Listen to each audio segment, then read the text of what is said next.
We back. Boxing Clinic Memorial, boy CJ Goodfella. Talking about the pros and cons of Anthony Joshua's 12-pound cut for the Joseph Parker fight. Came in about 242 and 2 ounces. And, just, something to expect or could be expecting versus Joseph Parker. The weight cut has been, talked about a lot in camp, him slimming down. Him having stamina issues with the extra beef and muscle on him having speed issues, and somebody made a comment, and I think it could have some traction, saying that up there they ain't like, you kind of seem like Anthony Joshua ain't like being smaller. He like his ego stroke. He like being bigger than his opponent. It gives him a mental edge, and that could be true, but. Anytime you cut down the muscle, it gives you more flexibility. He was almost 256 or something like that. And one of his last fights, he was 250 something versus the Khan. And he looked robotic. He didn't look fluid at all. And he hasn't been the most fluid athlete, especially when you have fast twitch muscles you build like him. But what will help him in this situation will be that he should be more explosive. Bulk slows you down, especially in boxing. Even if you're a heavyweight, you don't need all that muscle on you. Muscle ain't nothing but water. And muscle don't win fights. And body physique don't win fights.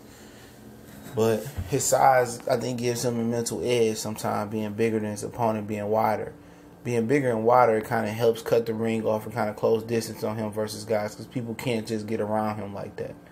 His feet are good enough and quick enough to really make up the difference between, by him being wide and cutting the ring off from guys, and guys trying to escape and get around him. His feet is good enough to get home, to keep guys in that corner and continue to punish him. But what should happen to him with this weight drop, he should have more explosive combinations. His jab should be quicker. His punches should be crisper and sharper late in fights and in the beginning of fights. He should be more explosive.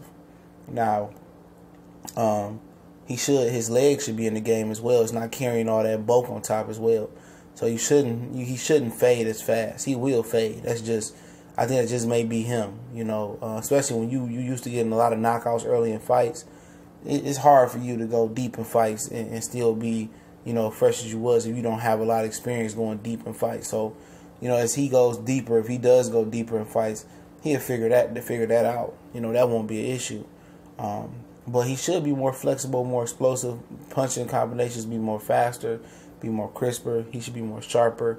And he should move better, to be honest. When he moves around the ring, in the Klitschko fight, he looked like he was making improvement with his ring generalship when you talk about moving back in boxing, with his legs. And I look for to be another improvement with the Joseph Parker fight.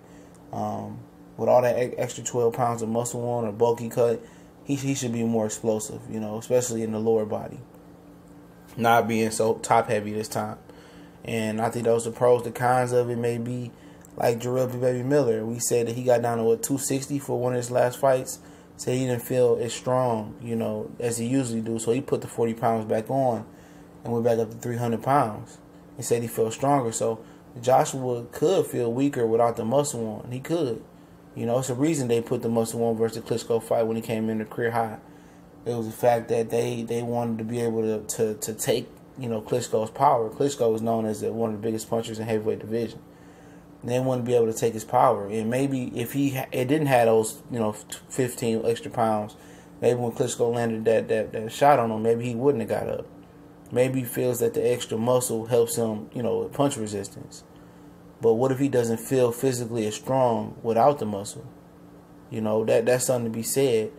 And he doesn't perform as well. Anytime you change your body, especially over a 8 to 10 week period, you got to get used to your new body.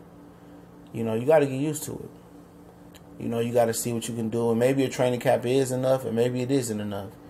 But you got to get used to what what's the difference between you having that muscle on and not having that muscle on. What could be the difference for him?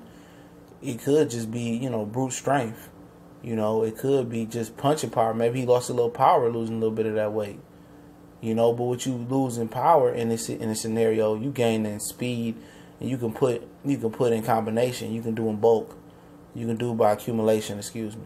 You know, and if he figures that his hand speed is good, which I seen him shadow boxing, it looks a lot better, and he could put, you know, instead of, you know, knocking the guy down with one big punch or two big punches, you could put 3, 4, 5 punches together and get him out of there and put him on his ass. It's just simple shit like that. He can't be going in there looking to pot shot no more. You can do it early. Pop, pop. See if you hurt the guy. And if the guy ain't hurt and he still, you know, got his senses, then you go 3, 4, 5. 2, 3, 4, 5. And then when he seen them punches start rounding off like a machine gun and that hand speed getting Joseph Parker face, and everybody talk about Joseph Parker head speed, and forgetting that Joshua, if you see them shadow boxing and hit the pass, his hand speed is increased as well. And Joseph Parker get in the shock and say, damn, Joshua got hand speed and he punching with velocity. You know, that could be, a game changer right there. But to wrap it up, like I said, this could be a good thing, it could be a bad thing, or it could be a thing that just don't fucking matter at all. I look for him to be fresher. I look for him to be faster with his hands and his feet. I don't look for him to move his head so much, you know, because he's not a head mover. But I look for him to be a little bit more elusive and athletic in the ring, a little bit more faster. The kind is that he might have to just throw 2 or 3 shots to get a guy out there instead of throwing one shot and just throwing shot and shot after shot. He might have to put his combination together. He can do that.